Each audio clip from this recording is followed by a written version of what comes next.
Hello, my name is Richard Santos. This is my executive report for topic 7 slash topic 8 of ITT 216. We're going to be going over several changes that were made to our network over the course of the program, and I'm of course going to be here to provide all the detailed information on that. So the first slide is just going to be going over VLANs. Here's some basic bullet points, but I'll go ahead and provide a little more detail on that. VLANs obviously are a crucial tool in network administration. It helps to segregate traffic within the network, which does benefit the overall flow of the traffic. It isolates any sensitive data, and it does reduce unauthorized access as listed here. By doing this, it provides some simple concepts of logical segmentation. This enables us to logically segment the network and multiple virtual networks. Even if the devices are physically connected to the network infrastructure, it just basically helps to control the flow and prevent that unauthorized access. This, of course, works entailed with isolating the traffic within the network diagram provided through an attached file, and I'll provide an image here at the end. It helps to break up like different departments, such as like the sales department, from other like business departments within the network. I guess another example is like if we have a separate finance VLAN in comparison to a human resources VLAN, and like, just a normal employee that's just accessing network resources as needed. This does provide a good amount of security since it's just separating the broadcast domains. The broadcast traffic within one VLAN is not forwarded to devices in other VLANs, which reduces the attack surface and limits visibility of sensitive data to any users that aren't authorized. Next, we have port security, which of course mitigates risk of unauthorized access, easily configured and managed on network switches, and then of course ensures that any authorized devices can connect to the network, unlike unauthorized devices as mentioned earlier. Uh, to start out, we'll just kind of talk about more so preventing unauthorized access on the network. Port security, it of course prevents this, and it reduces potential data breaches, malware infections, so on and so forth. This of course goes hand in hand with the VLANs with protecting sensitive data. It controls that access to network ports and safeguards sensitive data that anyone who's unauthorized can't access or tamper with. This does follow many aspects of compliance requirements, whether it's specific to the business or just regulations that are published here for a good baseline on how to follow proper network security, infrastructure optimization, and so on. This also does help with stabilizing the network. It limits the number of devices connected to each port, which then of course lowers the congestion on the network. That can help avoid performance issues, malicious activities. Next we have some routing protocols. We'll start with the open shortest path first, OSPF. What we have labeled here, interdomain routing, exchanges routing information enables the selection of an optimal path. To detail that a little bit further, really the most important takeaway is that it facilitates efficient communication between routers within the network. It dynamically exchanges that routing information, which then enables the selection of an optimal path for data transmission, and of course works to improve network efficiency. The benefits that OSPF offer is that really the hierarchy design and its efficiency for routing algorithms, which does also make it scalable. It has a faster convergence just to ensure routing tables are quickly updated, responding to network changes, and minimizes that packet loss and downtime. It also does provide flexibility uh, through a wide range of network concepts, different policies for routing the data, and allows admins and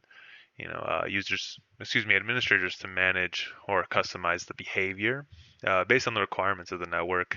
It also does provide a good balance for load balancing, which aids in distributing traffic across multiple paths, and really that also kind of goes in line with dynamic routing that OSPF offers. It's able to adapt to changes in the network, and it automatically recalculates those routes as needed without really little to no overhead. And a few others that we have. Enhanced Interior Gateway Routing Protocol, which I just written in here. That it offers rapid convergence, provides route summarization and load balancing, which it also works similar to OSPF. And of course, Border Gateway Protocol. It mainly utilizes different communication between autonomous systems and exchanges routing information between the different networks.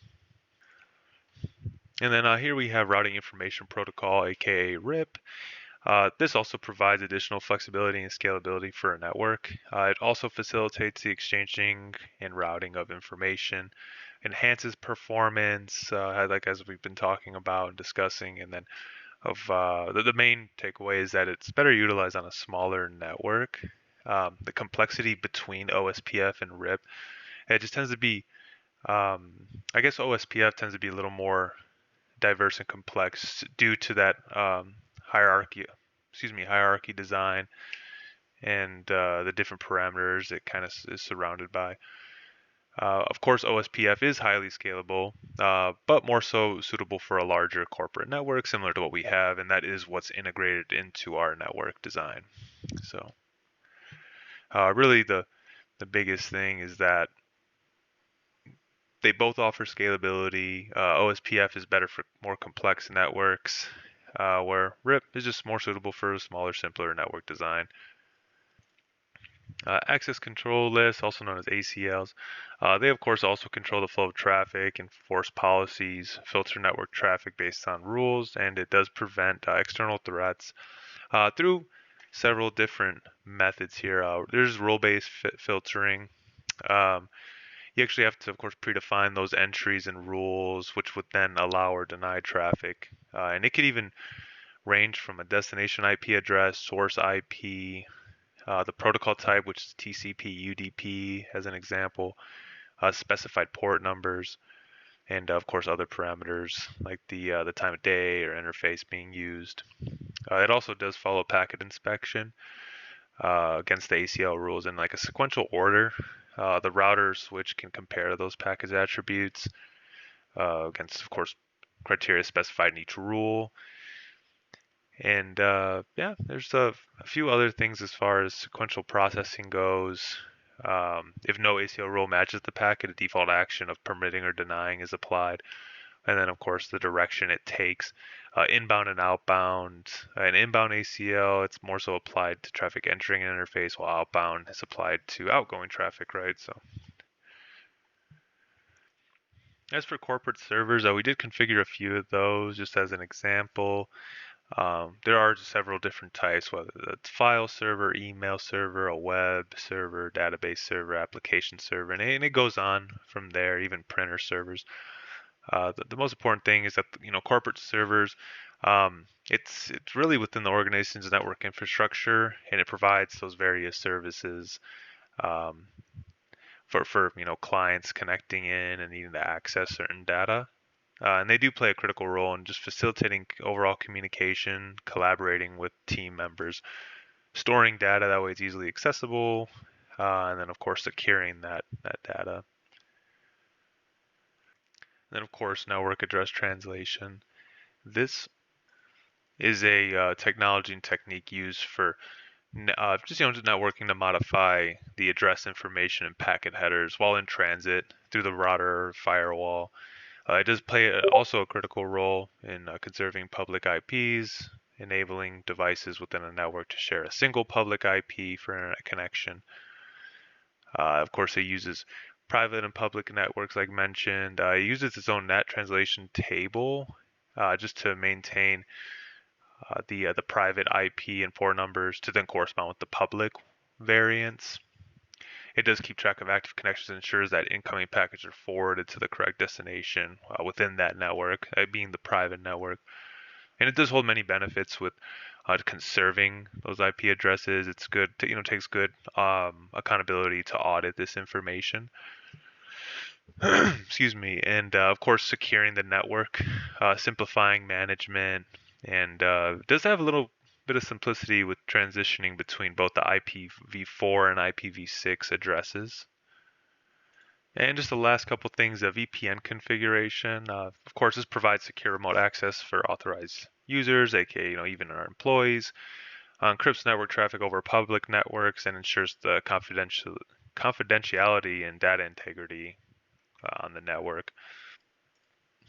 And lastly, we have SDN and SD-WAN, which of course enhances network capabilities, provides that scalability and easy management, and centralizes network control for automated tasks.